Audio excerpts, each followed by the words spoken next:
The movie starts in Plymouth, Massachusetts, where the whole town is excitedly preparing for Thanksgiving. Even Sheriff Eric is in a cheerful mood as he visits his friend Mitch's house for dinner. At Mitch's home, Eric chats with Mitch's wife, Amanda. But just as they're about to start eating, Mitch announces he has to go to work. Mitch works as a manager at Right Mart, the town's largest supermarket, and it's the night of the much-awaited Black Friday sale. Meanwhile, at a fancy Thanksgiving gathering at the home of Thomas Wright, the owner of Right Mart, Thomas hosts a grand feast for his family and friends. Tensions rise between his daughter, Jessica, and her soon-to-be stepmother, Kathleen. Jessica's boyfriend, Bobby, a promising baseball player, is also there. The story shifts to the Right Mart store, where a huge crowd is waiting for the Black Friday sale to begin.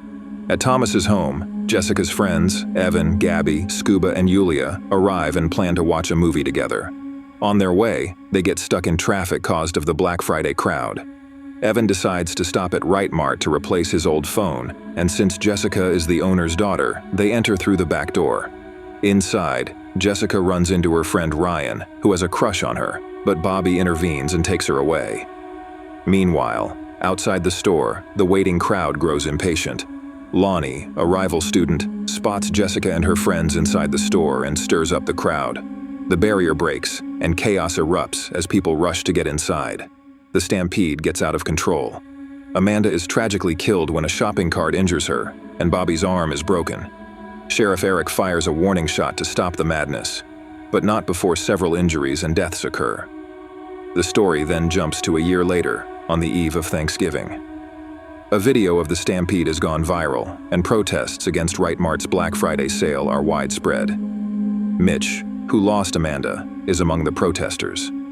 The Wright family, who escaped legal responsibility, faces public backlash. Bobby, whose injury ended his career, has disappeared, and conspiracy theories swirl after store cameras stopped working during the stampede. Sheriff Eric finds a mask of John Carver, a historical figure popular during the holiday, which sets an eerie tone. At a fair, Jessica and her friends discuss a mysterious Instagram account tagging them in videos of the stampede. Later, at the John Carver house, where a Right Mart ad campaign is planned, they find the place vandalized with an axe missing. Sheriff Eric promises to investigate. That night, Lizzie, a diner waitress, is attacked by a figure in a John Carver mask. She tries to escape but is ultimately killed in a gruesome way. Her body is later displayed at Right Mart, sending shockwaves through the community. Sheriff Eric begins to investigate, suspecting the murder is tied to the events of last year's tragic stampede. The mystery deepens as the killer's motives and next targets remain unclear. Sheriff Eric and a forensic expert are shocked when they check the diner's CCTV footage and see the killer wearing a John Carver mask. Meanwhile, at school, Evan gets scared when the mysterious John Carver's Instagram account posts a photo of Lizzie's mutilated body and tags Evan and his friends in it. Jessica soon realizes that their names are all written on a dinner table. She calls her dad to tell him about the murder and the creepy Instagram posts, but Thomas Wright isn't scared and insists the Black Friday sale will continue as planned. At the police station, Sheriff Eric gathers the group for questioning.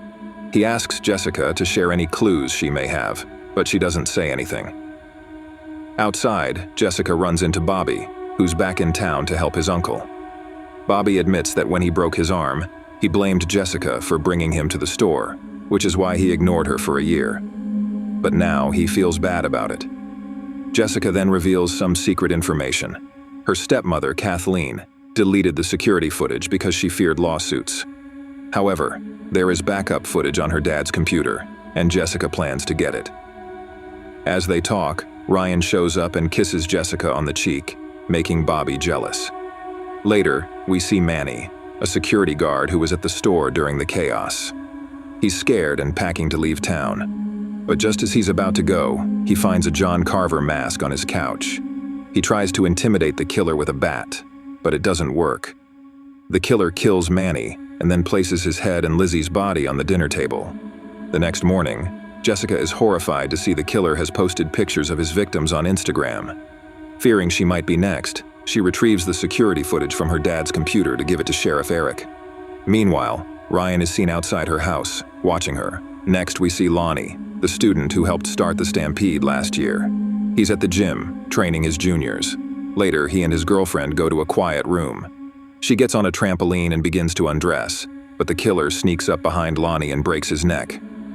Then, the killer stabs Lonnie's girlfriend multiple times, killing her. Sheriff Eric warns the teens to stay safe after hearing about the murders. Evan and Gabby go to their class to grab their backpacks, and Jessica waits outside for them. But the killer shows up and knocks the two out.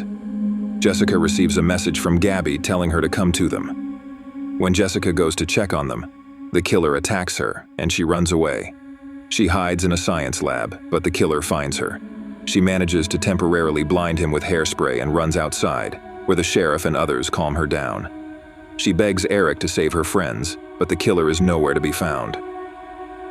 Later that night, Scuba realizes the police can't help, so he takes Jessica to a local drug dealer's house to buy a gun. He wants to confront the killer and end this for good. Now Yulia's worried father decides to move her to a safer place. He arranges for a guard to watch the house, and they start packing to leave. But despite all the security, the killer sneaks in and kills both the guard and Yulia's father with a silenced gun. At the same time, Yulia is on a video call with her boyfriend, Scuba, when this happens. The killer stabs Yulia's ears, takes her phone, and waves at Scuba. Scuba, fearing Yulia will be killed, rushes over with Jessica to her house. When they arrive, they find the killer holding a knife to her neck. Scuba points his gun at the killer, but realizes the safety is still on. The killer then throws Yulia onto a buzzsaw being used for the house renovation, killing her instantly. With more people dying, the police come up with a risky plan to catch the killer during the Thanksgiving parade. They want to use Jessica and her family as bait. Kathleen is hesitant, but they agree, seeing it as the only way to stop the killer. The scene shifts to the parade where Jessica's family and Scuba are on a truck. The police are everywhere, hoping to catch the killer when he appears. They expect him to wear his usual John Carver mask, but to their shock, the killer shows up dressed as a creepy clown and decapitates a turkey mascot. He also throws smoke bombs into the crowd, causing chaos.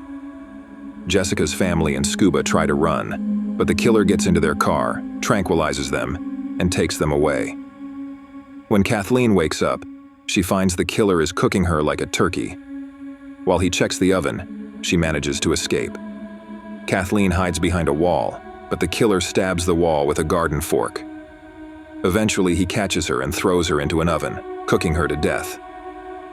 The killer then brings Kathleen's roasted body to the dinner table, terrifying everyone. Jessica, her dad, Scuba, Evan, and Gabby are all tied to chairs, forced to watch the killer continue his gruesome acts.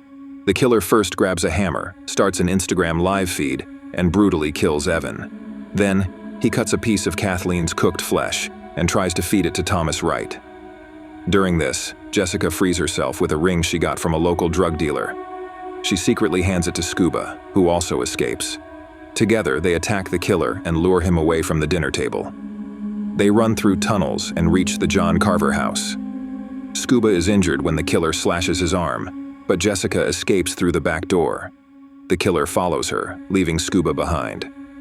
Jessica runs through the forest and eventually reaches the town center, where she finds Sheriff Eric unconscious on the road. As she helps him, she sees someone in a John Carver mask entering a nearby warehouse.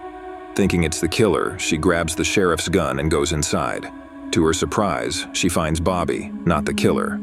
Just then, the sheriff wakes up and tells her to leave.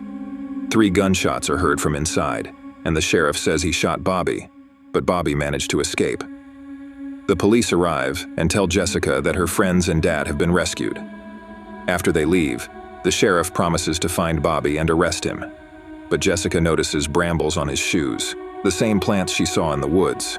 She realizes the killer is the sheriff himself. Eric then admits he's been caught and tells the whole story. He explains that after his wife died, he had an affair with Amanda, who helped him through his depression. Amanda was pregnant and planning to divorce her husband, Mitch, but their future ended on that night at the Wright Mart store. Seeking revenge, Eric decided to kill everyone responsible for Amanda's death. He also planned to frame Bobby for the murders, but Bobby hit him in the head and escaped. As Eric confesses, Jessica reveals she's been live streaming everything on her phone. Eric tries to tranquilize her, but Bobby arrives just in time to save her. They run into the warehouse while the sheriff chases them with his axe. Jessica distracts him by throwing something in the other direction. She then turns on a gas cylinder, inflating a balloon that becomes dangerous. They reach a car, but the sheriff attaches a cable to a building pole, stopping them from escaping. As the killer approaches, Jessica uses a makeshift gun to shoot the balloon, causing an explosion that throws the sheriff away, killing him. After the explosion, Bobby is taken to the hospital, and Jessica is reunited with Ryan, Gabby, and Scuba. Before the film ends, we learn the police can't find the sheriff's remains, and they believe he was burned in the explosion.